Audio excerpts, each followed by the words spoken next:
So a hot minute ago, I was hanging out with a friend and we were both drawing, and she had just recently bought these Arrtx brush pens, of which I had seen online but I hadn't tried out for myself because, truth be told, I didn't think they'd actually work. I was like, nah man, it must be a fluke, there's no way the paint can flow through the brush like that. Lo and behold, I tried it and I was like, holy cow. It's like drawing with a Copic, but also drawing with a Posca pen. It's a dream come true. It doesn't seem like it would work. It doesn't seem like, man, if this could work, why wouldn't it already exist? But it does. And upon trying hers, I immediately wanted to go buy them, but I was like, no. I am the influencer now. They have to reach out to me. I will wait.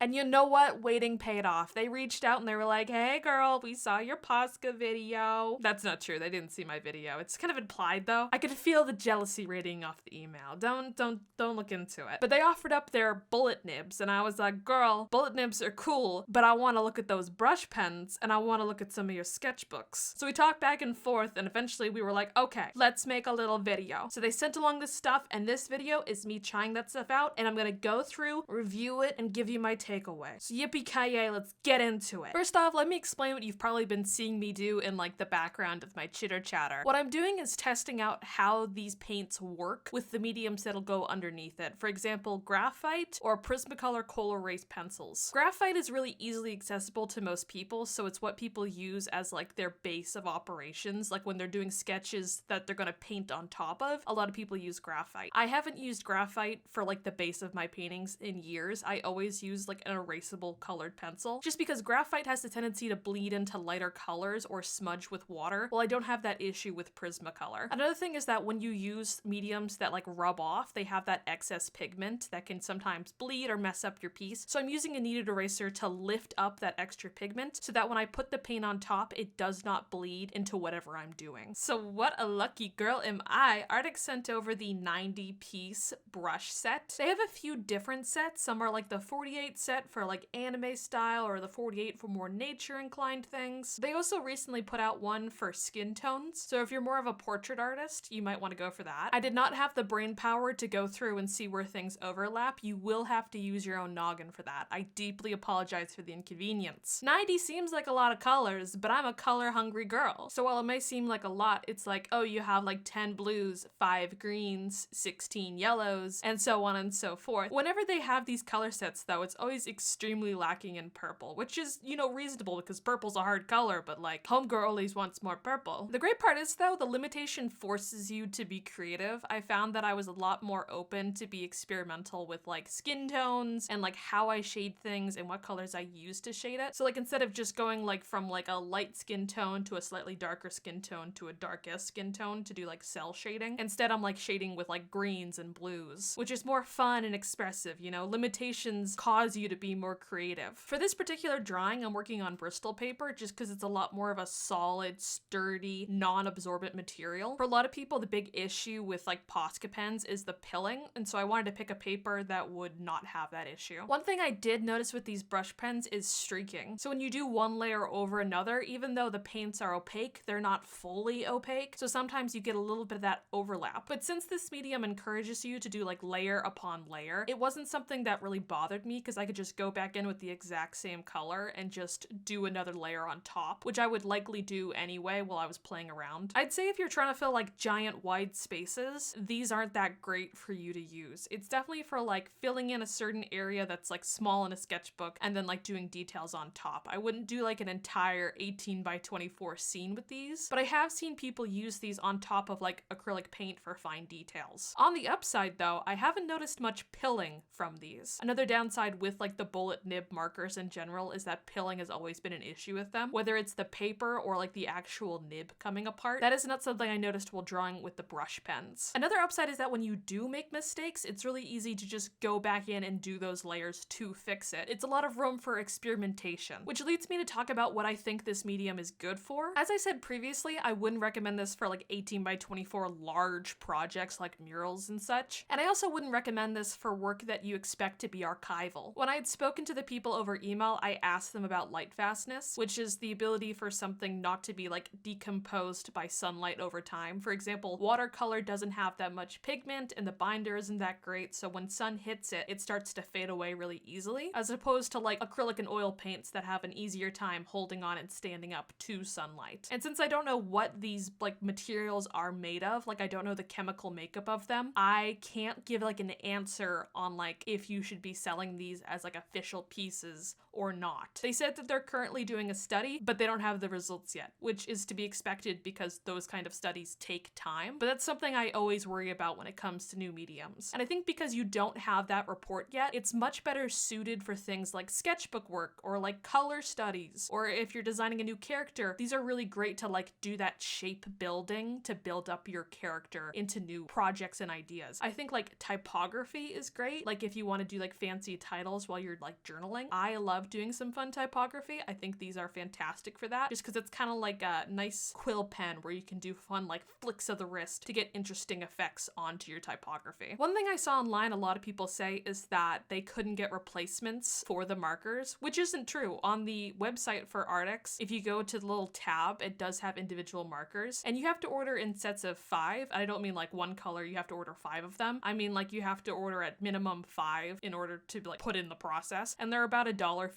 each at time of recording, which is great because I know personally I run out of like blue and like pale yellows really quickly, so I often have to go back and find those again. And if that were to run out, I would be like, this is impossible. I wouldn't want to order an entire new kit just for those some colors, so you can restock your set. I would also just like to say the packaging for these darn things, like the box is sturdy, don't get me wrong, but I hate it. After working on a project, all the markers that I use, I don't want to put them back in the box because it ruins my workflow. I don't want to like hunt down the different variations of yellow, so I put them to the side. But going back in and reorganizing them into these tiny holes makes me feel like a crazy person, because you look at it, you're like, I know the hole is right there, but you have 2 eyeballs and your brain just makes up the middle spot for your eyeballs. So when you go to put something in the hole, all of a sudden the hole isn't there because you got all these lines. It's like an optical illusion. It makes me feel like I'm nuts. They also say to store these things like downward or sideways, and I don't think it's very user friendly, because my brain's like, oh, there's majority of the color being shown at the top with the cap, so that's where I want to put my colors, but then the ink kind of flows out of them and it might dry them out. But then upside down, it's like just the bottom, so it doesn't feel right, and then like storing this thing sideways just feels weird. So I'll probably be on the lookout for a replacement storage system for these bad boys. I don't know what that's gonna look like, but I'm sure I'll fill you in on shorts at some point in time if I find what that looks like. Now let's get into what else Arrtx sent me, which is the bullet nibs. What they originally were like, hey girl, try this out. I just have to say, I absolutely hate the outside design of these markers. I think just white would have worked fine, like the brush pens. Why does this marker look like an Islamic garden? Whose idea was this? Why would you add this much like visual clutter to your brush pen? I've never seen this on a product for art. Like, what is this? Oh, and my box showed up busted, which like doesn't bother me, but like, why? So when you first get your pigment out, sometimes it's super watery. I think it's just one of those things that you need to like get going. You need to shake it up. You need to make sure that all the binders with all the pigment, it's all together in harmony. I always will recommend when you're trying out a medium, before you put it onto your actual paper, just give it a go on some scrap paper. Use a page of your sketchbook. Get something nice and flowing before it actually like messes up what you're doing. And as mentioned previously, bullet nibs for some reason are just so much more like prone to pilling. It doesn't matter what the brand is, it just happens. It's just a part of the abrasion. I think in order to have the ability to have that much like fluid flow through it, it just needs to have that sort of structure. The plus side of these bullet nibs is that they come with replacements. It's like 10 or so replacements. You pull it out with a pair of tweezers, you can pop it back in, let the ink start flowing again, and you're all good. It's also important to make sure that your paint has time to dry. If you're at home, I recommend just always having a hairdryer on hand if you want to speed up the process. Just flick it onto a low setting. It'll dry in like 2 seconds and then you can keep going. But an added benefit, since there's a limited amount of colors you can use, you can sort of like blenderoo them together, where if you had like a small deposit of a darker color, you can take your lighter color and like touch it to the wet pigment, and then you have like a fun texture and color to play around with. But I will say, once they get going, they're going. They're opaque, they're juicy. I will say the like line isn't like a solid firm line. There's like a little bit of like décolletage. Oh wait, that means like your chest chest. I mean, there's like a decollage. There's like a rippled edge. You know what I'm talking about. Don't roast me. But it's something to keep mind of.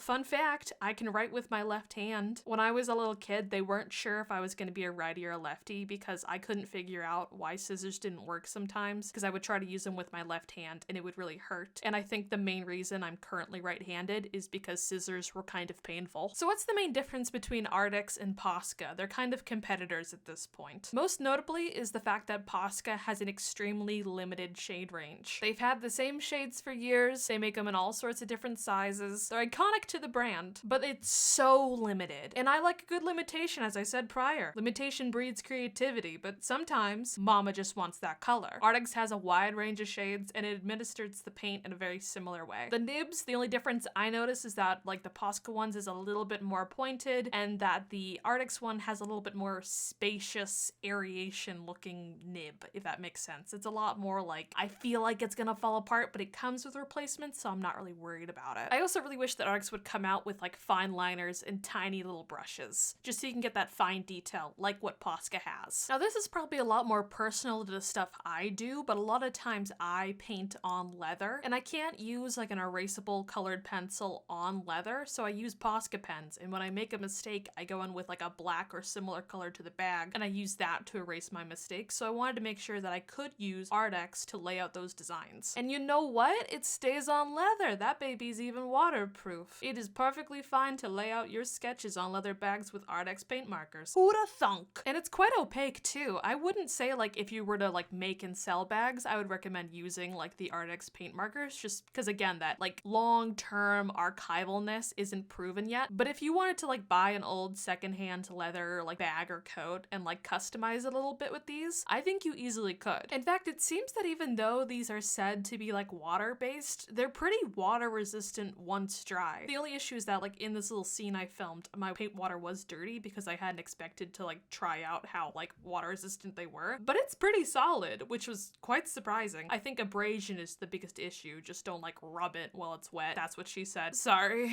Okay, so that covers the markers they sent, but what about the paper? When looking over their website, trying to like pick out the things I wanted to try, I got my eye caught by the sketchbooks because I like a good sketchbook that says it'll lay flat. And this one's a real cutie. It's green, it's got sparkles, you open it, there's an inside pocket, it has this nice binding so it can lay flat. The only downside I found really is that the way they sent it, all the edges were all busted up. But sketchbooks always kind of get busted up, so I don't really care. One of the benefits of it laying flat is that you can draw across the median, which is really fun when like just taking notes or having like a full illustration across 2 pages. It's exciting. So what's good about this sketchbook? Well, I would say it holds the paint markers pretty well. The main thing I noticed that on the other side, there's not bleeding, but there is a sort of warping from the water content inside the paper. Then again, I don't think it really promises to be a watercolor sketchbook. I had asked them for a watercolor sketchbook and they went, no girl, and they didn't send it even though they said they would, and that made me very sad because I love a good watercolor sketchbook. It's not too late to right or wrong, Arrtx. Send me the watercolor sketchbook. I'm just kidding. I don't need it, but like,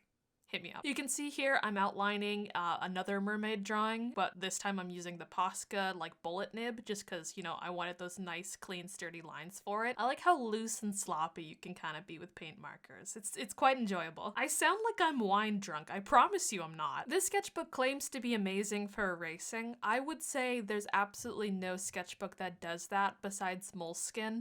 Erasing is just average. It's kind of akin to the same paper you'd find in a Canson mixed media sketchbook. However, it's slightly more warm-toned, which is a nice way to rest the eyes. I don't like a sharp white. Why is there another mermaid drawn in this sketchbook already? That's a great question. It's because I got a new camera, you're welcome, and I didn't know it didn't have great stability, so the entire first filming of a mermaid drawing in the sketchbook was completely out of control. The entire thing was shaky camera. I wouldn't do that to you. It drove me nuts. I'm not forcing that onto another person. Wanted to test out drawing these on a bird because birds have a lot of fun, unique shapes and colors that kind of piece together in a unique way. So I found this one like mourning dove or what have you, and I forgot that Pinterest has comments because reading them just takes my organs out of my body and puts them into a small metal basin beside me in the surgical lab.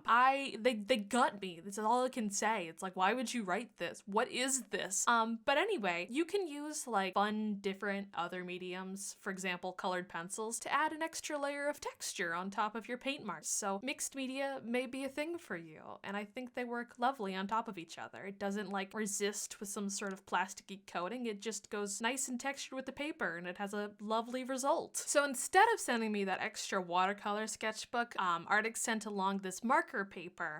That is a misnomer. This is not marker paper. This is printer paper. I need you to know this, Arrtx. Like, look at me in the eyes you don't know the color of and tell me this is marker paper. I could put this into my Canson and print out an essay and nobody be one the wiser. This is not marker paper. You can't be selling this as marker paper. I can see my hand through it when I hold it up to the window. So with all that being said, let me summarize. First off, I want to say thank you to Arrtx for entrusting me to speak freely about their products. Nothing in this video was a script of what they said. It's just my honest opinions and my advice on how to use these products. As I said in the beginning, it's a product that I wanted to buy to begin with, but I held off until a brand reached out to me, which is incredibly cool to do. I really appreciate having an audience that allows me to have the ability for companies to reach out to me to use their products. So I'm going to quickly just wrap up my opinions on all the products in a quick little, summary. The brush pens, fantastic. Only downside of them is the light streaking. I think they're good for outside drawing, quick sketches, color studies, things of that nature. Bullet nibs, also wonderful. Once you get them going, they're nice and sturdy and good. I think you can use them in tandem with Posca products. The sketchbook, a little bit upset that it was banged up on the edges. The kind of packaging being banged up wasn't a huge issue for me because I plan on getting new packaging for it, but the sketchbook is one of those things you look at a lot. None of the paper on the inside was banged up, so the outside does a good job protecting it, but it's still kind of like a bummer. The marker paper is just not marker paper. I don't know who was behind that on the team, but like maybe they need a pep talk because like it's good to look out for your friends, and that guy must not be doing well because that's just printer paper. All in all, for like a new up and coming art brand, I think they're doing great and they're expanding their products all the time. I'm excited to see what else they release. As I said before, I want them to kind of release more fine liners for their paint pigment, but since you can use them with like other brands' products, I don't think that's that big of an issue. So if you like this video, feel free to leave a like and subscribe. If you have any comments or questions about the products, feel free to ask them below. I hope to come by and check and answer them for you. Arrtx originally wanted me to like let them know when I was going to post a video so they could provide like some sort of coupon under my name, but I don't feel like emailing them back. They're always on sale. Just like keep an eye on it, man. Keep an eye on it. All right, that's it from me. Goodbye, baby.